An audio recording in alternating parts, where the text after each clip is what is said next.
প্ৰৱেশ কৰিছে সকলোকে উৰুলিমূলীয়া সম্ভাষণ জনাবৰ বাবে আমি অনুৰোধ জনাইছোঁ।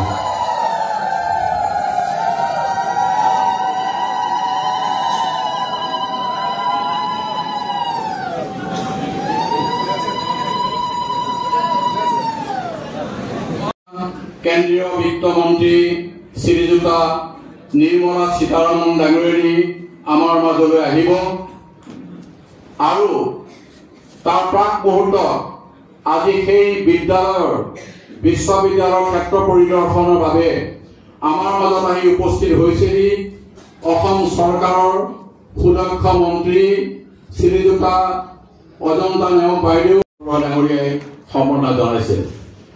ভোলাগুৰি চাহ বাগিচাত নিৰ্মাণ হ'বলগীয়া কনকলতা ৰাজ্যিক বিশ্ববিদ্যালয় অহা 8 নৱেম্বৰ তাৰিখে কেন্দ্ৰীয় বিত্তমন্ত্ৰী সন্মানীয়া শ্ৰীযুতা নিৰ্মলা সীতাৰমণ ডাঙৰীয়ানী আহি তেখেতৰ কৰকমলেৰে শিলান্যাস কৰিব। লগত মাননীয় মুখ্যমন্ত্ৰী ডাঙৰীয়া আৰু বিশিষ্ট মন্ত্ৰী বিধায়কসকল উপস্থিত থাকিব। আমি কায়িকভাৱে মানসিকভাৱে আৰু আমি সকলোৱে উপস্থিত হৈ অকল মন্ত্ৰী গাৰগৰাকীক শুভেচ্ছা জনোৱাই নহয়, অসমৰ মাননীয় মুখ্যমন্ত্ৰী ডক্টৰ হিমন্ত বিশ্ব শৰ্মা ডাঙৰীয়াই উত্তৰ পাৰৰ ভিতৰত আমাৰ যদি চাওঁ বিশেষকৈ শোণিতপুৰ, বিশ্বনাথ, আমাৰ ধেমাজি, লখিমপুৰ এইকেইখন জিলাৰ ভিতৰত আৰ্টিফিশিয়াল ইন্টেলিজেন্স বলি, মেশিন লাৰ্নিং বলি, কোয়ান্টাম বলি, এনেকুৱা নতুন নতুন বস্তু যি বস্তু দেশখনতে বহুত কম জায়গাত আছে, যদি পঢ়িব লাগিব, যদি বাহিৰত যাব লাগিব, এনেকুৱা বস্তুবিলাক ইয়াত হ'ব। আৰু আমাৰ লোকেল ল'ৰা ছোৱালী এতিয়া য'তে অনুষ্ঠান হওক, এইটো ৰাজ্যৰ কাৰণে অনুষ্ঠান, দেশৰ কাৰণে অনুষ্ঠান, কিন্তু স্থানীয় ৰাইজৰ হিচাপে আমি প্ৰথম আপোনালোকৰ ল'ৰা ছোৱালী, আপোনালোকৰ নতুন প্ৰজন্ম এই সুবিধা পাব। আৰু সেইটো অকল আমি নিজে কৰিলে নহয়, গতিকে ছাৰে মানে CM ছাৰে এইটো ভাবিছে যে আমি বাহিৰৰ ইউনিভাৰ্চিটিৰ লগতে যোগাযোগ কৰিব লাগিব। চাহ বাগিচা য'ত আমাৰ লোকৰ জ্যোতিপ্ৰসাদ আগৰৱালাৰ য'ত জয়মতী ফিল্মখন চিনেমাখন ইয়াতেই পৰিচিতি। এই ঐতিহ্যমণ্ডিত ঠাইখনত আমি এই বিশ্ববিদ্যালয়খন 650 বিঘা মাটিৰ ওপৰত প্ৰথম পেজত 350 কোটি টকাৰ যিটো আপোনাৰ মুখ্য সচিব ডাঙৰীয়াই আপোনালোকক অৱগত গহপুৰ অঞ্চলত কনকলতা বৰুৱাৰ নামত এখন বিশ্ববিদ্যালয় স্থাপন হৈ গৈছে। আমাৰ কোটা ডাঙৰীয়াই গোটেইখিনি সুন্দৰভাৱে ক'লে যে ইয়াৰ উদ্দেশ্যটো কি। এইখন হৈছে এখন ষ্টেট ইউনিভাৰ্চিটি। ষ্টেট ইউনিভাৰ্চিটি বিকশিত হৈছে যে ইয়াত বিভিন্ন ধৰণৰ কোৰ্চ থাকিব, যিবিলাক সকলে বিদেশত গৈ পঢ়েগে বা বহিৰাজ্যত গৈ সেইবিলাক কোৰ্চত তেওঁলোকে অংশীদাৰ হয়। আৰু তেনেকুৱা ধৰণৰ নতুন নতুন ইনোভেশ্যন থকা কোৰ্চ কিছুমান ইয়াত হ'ব আৰু এটা নতুন শিক্ষাৰ পৰিৱেশ গঠন হ'ব। আৰু এই উত্তৰ অসমত আজি শিক্ষাৰ পৰিৱেশ গঠন হ'ব।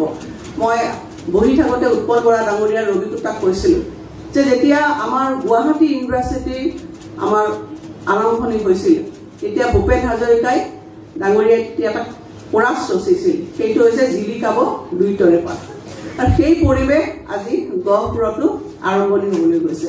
মই সকলোলৈকে অকল গহপুৰবাসী বুলি নহয়, অসমবাসী বা উত্তৰ অসমৰ সকলোলৈকে অভিনন্দন জ্ঞাপন কৰিছোঁ যে আজি জ্ঞানৰ যাত্ৰা আমি অংশীদাৰ হ'বলৈ গৈ আছোঁ। গোটেইখিনি কৈছে যে এই সভাখন কি কাৰণে সুন্দৰভাৱে আমি কৰিব লাগে। এই সভাখন এটা মেছেজ যাব অসমৰ পৰা যে এই যাত্ৰাত গহপুৰবাসীৰ মানে অংশীদাৰিত্ব কিমান আছে। আৰু সেইকাৰণে সকলো দিশৰ পৰা ইয়াত উপস্থিত থকা পঞ্চায়তৰ প্ৰতিনিধিসকল বা আমাৰ দলৰ জ্যেষ্ঠসকল, সকলোকে বিষয়াসকল আছে। মই এটা আহ্বান জনাম যে অসমৰ মুখ্যমন্ত্ৰী ডাঙৰীয়াই বিচাৰিছে এটা সুন্দৰ পৰিৱেশত এই মানে আৰম্ভণি অনুষ্ঠানটো হ'ব লাগে। কাৰণ কেন্দ্ৰীয় বিত্তমন্ত্ৰী ডাঙৰীয়াক আমি কোৱাটো বৰ সহজ কথা নহয়।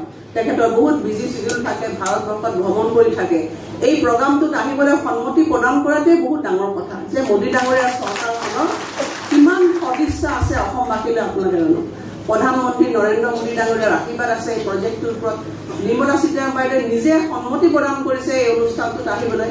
আৰু অসমৰ মুখ্যমন্ত্ৰী ডাঙৰীয়াই সেইকাৰণে অভিজ্ঞতা আৰু মোক দুইজনকে পঠিয়াই দিছে। বিশেষভাৱে আমাক ক'লে যে আপোনাক দুইজনে যাব, গৈ পেলাই গোটেই প্ৰজেক্টটোৰ বিষয়ে ৰাইজক বুজাই ক'ব যে তেখেতসকলে যাতে সকলোৱে মিলি পেলাই ইয়াত অংশীদাৰ হয়। ইনফ্ৰাষ্ট্ৰাকচাৰ থাকিব, ভাবিব নোৱাৰা এটা পৰিৱেশ হ'ব। সেই চিন্তা আপোনালোকে আজি নহয়, আজিৰ পৰা 20 বছৰ পিছত এই বিশ্ববিদ্যালয়ৰ কথা আপোনালোকে চিন্তা কৰক যে অসমৰ নহয় ভাৰতবৰ্ষৰ মানুহে আহিব, ভাৰতবৰ্ষ নহয় বিদেশৰ ল'ৰা ছোৱালী ইয়াত পঢ়িবলৈ আহিব, বিদেশৰ কৌশলৰ পৰা আনি পেলাই ইয়াত বিভিন্ন ধৰণৰ আমাৰ বিদ্যায়তনিক কোৰ্চবিলাক থাকিব যে এই পৰিৱেশটো এই অঞ্চলত হ'ব।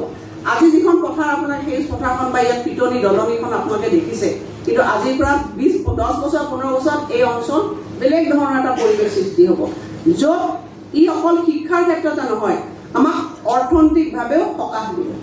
এটা অঞ্চলত যেতিয়া ইমান ডাঙৰ এটা অনুষ্ঠান হয় তাত সকলোতে প্ৰভাৱ পৰে। ইয়াৰ 10,000 যদি ল'ৰা ছোৱালী থাকে তাত হয়তো তাহাঁতৰ ঘৰে ঘৰে পিজি, কাৰোবাৰ ঘৰত পেইং গেষ্ট থাকিব, কোনোবাই তাৰ আলহীবিলাক তেওঁলোক চাবলৈ আহিব বা বিভিন্ন ধৰণৰ আন্তঃগাঁথনি ইয়াত লাগিব, বিভিন্ন ধৰণৰ অৰ্থনৈতিকভাৱে এই অঞ্চলৰ লোক লাভান্বিত হ'ব। সেই গোটেই এটা পৰিৱেশ সৃষ্টি হ'ব গোটেই উত্তৰাঞ্চলত, গোটেই অকল বিশ্বনাথ জিলা বুলি নহয়, ইয়াত যিকেইখন আমাৰ উত্তৰ অসমৰ জিলা আছে ইয়াত মাত্ৰ প্ৰথমবাৰৰ কাৰণে এই উচ্চ শিক্ষাৰ অনুষ্ঠানটো এটা বৃহৎ শিক্ষা, সামাজিক, অৰ্থনৈতিক সকলো দিশত এটা প্ৰভাৱ পেলাব।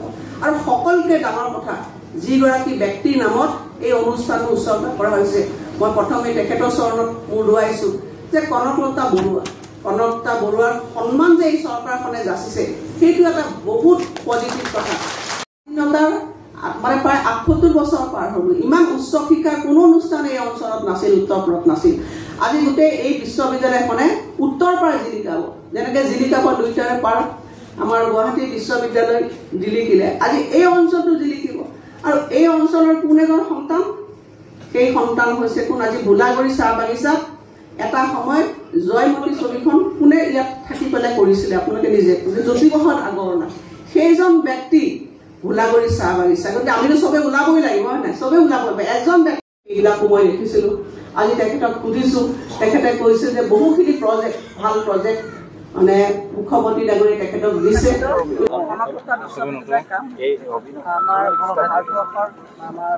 বাইদেউ আহি পেলাই 8 তাৰিখে আৰম্ভণি কৰিব। মই ইয়াৰ প্ৰস্তুতি বুজিবলৈ আহিছোঁ, ৰাইজেও ৰখি আছে, আপোনালোকক আহ্বান জনাইছোঁ তেওঁলোকে সুন্দৰভাৱে এই প্ৰজেক্টটোৰ যাতে অনুষ্ঠানটো ইয়াত সম্পন্ন হয়, তাৰ বাবে মই আপোনালোকক ইয়াত দিয়া হৈছে। তেওঁলোকক খালি আমি সভাখন কৰিবৰ কাৰণে আজি প্ৰস্তুতি আমি চালোঁ। তাৰপিছত সেই কনষ্ট্ৰাকশ্যনৰ কামখিনি আৰম্ভণি, তাৰ এতিয়া আৰম্ভণি হৈছে, আৰু পিছলৈ চাওঁ কিমানখিনি লাগে। এতিয়া আৰম্ভণিত এই প্ৰজেক্টটো 350 কোটিৰে আৰম্ভণি হৈছে। এই বিশ্ববিদ্যালয়খন আচলতে ষ্টেট ইউনিভাৰ্চিটি, ইয়াত বহুতো নতুন নতুন ইন'ভেশ্যন থাকিব। ইয়াত AI পৰা আৰম্ভ কৰি বিভিন্ন ধৰণৰ কোৰ্চ থাকিব, যাতে এই ইউনিভাৰ্চিটিখনৰ লগত আমাৰ শিক্ষা বিভাগে বাহিৰা বিদেশৰ ইউনিভাৰ্চিটিবিলাকৰ লগতো যোগাযোগ কৰিছে, যে পাঠ্যক্ৰমবিলাক কিন্তু পৃথক হয়। কাৰণ আগৰ আমাৰ বাকী ষ্টেট ইউনিভাৰ্চিটি যিবিলাক আছে তেওঁলোকৰ পাঠ্যক্ৰমতকৈ যাতে ইয়াত যাতে নতুন কাৰ্যসূচী আমি আনিব পাৰোঁ, নতুন প্ৰজন্মৰ যিবিলাক ল'ৰা ছোৱালী আছে, আজিকালি নতুন নতুন কাৰ্যসূচীবিলাক হৈছে, পাঠ্যক্ৰমবিলাক হৈছে, সেইবিলাক যাতে এখন আনিব পাৰোঁ, এখন সুন্দৰ ষ্টেট ইউনিভাৰ্চিটি যাতে ইয়াত তৈয়াৰ কৰিব পাৰোঁ, তাৰ কাৰণে ইতিমধ্যে উচ্চ শিক্ষা বিভাগে বিদেশৰ বিশ্ববিদ্যালয়বিলাকৰ লগতো যোগাযোগ কৰি আছে। ইতিমধ্যে যে কনকলতা বৰুৱা, বীৰাংগনা কনকলতা বৰুৱা নামত এটা ইউনিভাৰ্চিটি ইয়াত হ'ব, আৰু সেইখন ইউনিভাৰ্চিটি বহুত মডাৰ্ণ ইউনিভাৰ্চিটি হ'ব। আৰু আমাৰ নতুন নতুন যিকেইটা বস্তু আহি আছে, artificial intelligence, quantum, machine learning, ML, সেইকেইটা বস্তুবিলাকতো হ'ব। আৰু আমাৰ অসমৰ পৰা ছোৱালীসকল সেইটো গোটেইটো বেনিফিট পাব। আৰু তাৰ ওপৰত আমি ইউৰোপিয়ান ইউনিভাৰ্চিটি, নেদাৰলেণ্ড আৰু বাকী এটা দুটা ইউনিভাৰ্চিটিৰ লগতে কথা পাতি আছোঁ, তেওঁলোকে ইচ্ছুক দেখাইছে। ফৰেন ইউনিভাৰ্চিটি কলাবৰেশ্যনত হ'ব আৰু ফেজ ৱাইজ হ'ব। ফাৰ্ষ্ট ফেজতটো এটা ডাঙৰ এটা পৰ্চনটো কমপ্লিট হ'ব, আৰু বিল্ডিঙৰ ডিজাইনটো এটা নতুন ধৰণত হ'ব। গতিকে এইটোতো নৱেম্বৰ 8 তাৰিখত শনিবাৰ দিনত আমাৰ নিৰ্মলা সীতাৰামন মেডাম, আমাৰ কেন্দ্ৰীয় বিত্তমন্ত্ৰী আহিব আৰু ইয়াত ফাউণ্ডেশ্যন ষ্টোন দিব। সেইটো বস্তু লৈ পেলাই আমাৰ মাননীয় মুখ্যমন্ত্ৰী মহোদয়, আমাৰ ৰাজ্যৰ বিত্তমন্ত্ৰী অজন্তা নিয়োগ বাইদেউ আৰু আমাৰ স্থানীয় সাংসদ আৰু বিধায়কসকলকো কৈছে যে, আমাকো কৈছে যে গৈ পেলাই গোটেইটো এৰেঞ্জমেণ্টটো ঠিকমতে কৰক, যাতে ফাউণ্ডেশ্যন ষ্টোন অনুষ্ঠান ভালকৈ হয়। আৰু আমি আশা কৰিছোঁ ইয়াতো ৰাইজো, লোকেল স্থানীয় ৰাইজ, এইটোতো আমাৰ এটা দেশৰ কাৰণে, এটা ৰাজ্যৰ কাৰণে এটা ডাঙৰ অনুষ্ঠান হৈ উঠিব। অকল স্থানীয় মানুহৰ কাৰণে নহয়, কিন্তু স্থানীয় মানুহৰ কাৰণে এটা এটা সন্মানৰ কথা। এনেকুৱা এটা অনুষ্ঠান ইয়াত আহিব। এইটো অনুষ্ঠান অহাৰ পিছত কিমান হাজাৰ ল'ৰা ছোৱালী ইয়াত পঢ়িব আৰু ইয়াত বহুতকেইটা শিক্ষক শিক্ষয়িত্ৰী থাকিব আৰু ইয়াত এটা গোটেই পৰিৱেশটো নতুনকৈ গঢ়ি তুলিব বুলি এইটো প্ৰথম ফেজটো 3 বছৰৰ টাৰ্গেট লৈছোঁ আৰু এইটো হোৱাৰ পিছত আমি মাজতে ৰেলৱে লাইনো পৰিছে গতিকে এইটো আৰু এটা ফাৰ্ডাৰ ডিজাইন কৰি আৰু বাকী ৰেলৱে মাটি হওক আৰু অভাৰ ব্ৰিজ হওক আৰু ফাৰ্ডাৰ ডিজাইন কৰি পেলাই ছেকেণ্ড ফেজ কেনেকৈ কৰিব লাগিব সেইটো চিন্তা